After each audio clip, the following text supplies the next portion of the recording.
नमस्कार, मी वृषाली पाटील बातमीपत्रात आपलं स्वागत करते। उद्धव ठाकरेंनी घोसाळकरांच्या पार्थिवाचं अंत्यदर्शन घेतलेलं आहे।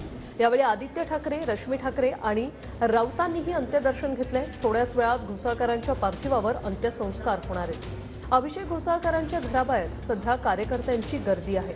त्यांचं अंतिम दर्शन घेण्यासाठी मोठ्या प्रमाणात कार्यकर्ते जमलेले आहेत।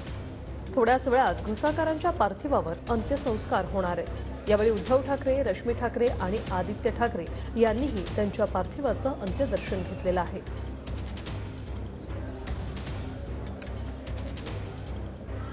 अभिषेक घोसाळकर यांच्यावर काल गोळीबार झालेला आहे। मॉरिसभाई नावाच्या व्यक्तीने त्यांच्यावर गोळीबार केला। आधी फेसबुक लाईव्ह सुरू होता आणि त्यानंतर खुलेआम गोळीबार करण्यात आलेला आहे आणि यातच त्यांचा मृत्यू झालाय।